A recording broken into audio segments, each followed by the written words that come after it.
Hola, ¿cómo están?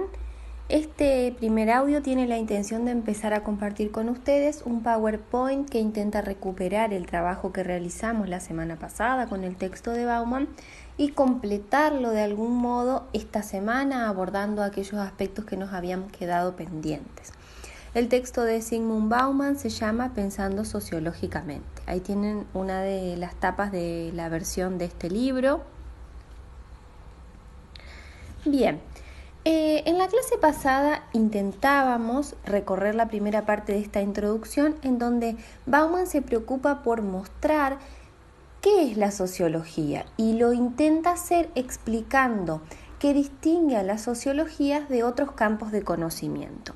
Entonces dice, ¿qué diferencia la sociología de otras ciencias? Sabemos, dice, que es un compendio de saberes, estanterías en una biblioteca, también que es una actividad permanente. Sin embargo, nos cuesta definir el objeto al que se refiere y del cual se ocupa exclusivamente. Es decir, eso a lo que uno podría señalar y decir, eso es la sociología, ¿no?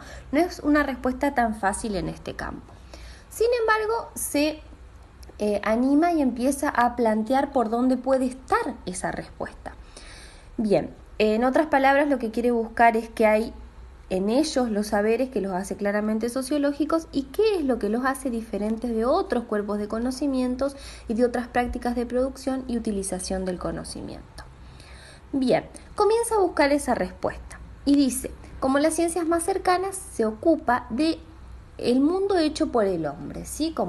Así como se ocupa la historia, la economía, la política, la sociología también se ocupa del mundo hecho por el hombre. Los hechos que el hombre ha ido definiendo, consolidando, generando en el mundo. Pero ¿dónde está finalmente la diferencia? La respuesta dice, ¿estarán las divisiones del mundo? Es decir, esta idea de que hay un campo que le pertenece a la historia, un campo claramente identificable y que se puede recortar que le pertenece a la economía, un campo que le pertenece a la política y otro que le pertenece a la sociología. Acaba diciendo que no, porque las divisiones que existen entre los campos las hicimos los hombres, dice él. Bien, entonces dice, entonces la respuesta estará en el hacer científico. Y ahí termina diciendo no. Porque todos los campos de conocimiento procuran trabajar con responsabilidad académica. Esa responsabilidad académica consiste en usar reglas, hechos relevantes, hechos correctos, verificarlos, trabajar con confiabilidad y expresando de manera clara y sin ambigüedades los resultados de sus hallazgos. Entonces, finalmente, Bauman va a decir que la diferencia de la sociología y otros campos de conocimiento que son cercanos está en el tipo de preguntas típicas de cada rama de investigación. Y hay una cita de Bauman. Como un primer resumen tentativo, podríamos decir que lo que identifica a la sociología y le otorga su rasgo distintivo es el hábito de considerar las acciones humanas como elementos de elaboraciones más amplias, es decir, de una disposición no aleatoria de los actores que se encuentran aprisionados en una red de dependencia mutua. Esta idea la vamos a ir comprendiendo a poco, pero básicamente lo que Bauman nos dice es que cada una de las acciones que nosotros hacemos, que consideramos individuales, en verdad están dentro de un entramado más amplio que le da significado también a esa acción. Y a la sociología la preocupa comprender cómo es que esa acción está condicionada dentro de esa red. ¿Por qué aparece este fenómeno y no otro? ¿Por qué aparece este fenómeno por la red de interdependencia mutua que lo acompaña? Y en otro lugar seguramente la cosa no hubiese sido ni siquiera similar. Bien, por otro lado, algunos interrogantes propios entonces de la sociología serían: ¿en qué sentido tiene importancia que en cualquier cosa que hagan o puedan hacer las personas dependan de otras personas?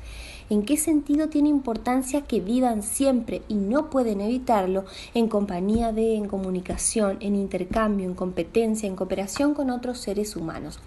Vamos nuevamente a la misma idea. Una acción que yo considero individual, mía, de mi familia, de mi barrio, en verdad no es individual, ¿sí? Está relacionada con otras acciones, está en compañía de, en comunicación con, en intercambio con, y todo ello también infiere, también tiene injerencia y hace que la acción haya sido tal y no otra. Volvemos a traer la imagen que ilustraba la clase pasada, ¿sí? De Peter Kallensen, de 2009, en donde lo que la imagen propone es toda una comunidad recortada de un mismo papel, ¿no? Toda una serie de personas que uno podría pretender pensar que generan sus propias acciones individuales y sin embargo esas acciones vienen todas de un mismo marco, ¿no? De una misma red, podríamos pensar, o están interconectadas entre sí. Podemos concluir, para terminar esta primera etapa, para cerrar la clase de la semana pasada, que pensar sociológicamente es una manera de entender el mundo humano que también abre la posibilidad de pensar acerca de ese mundo de maneras diferentes.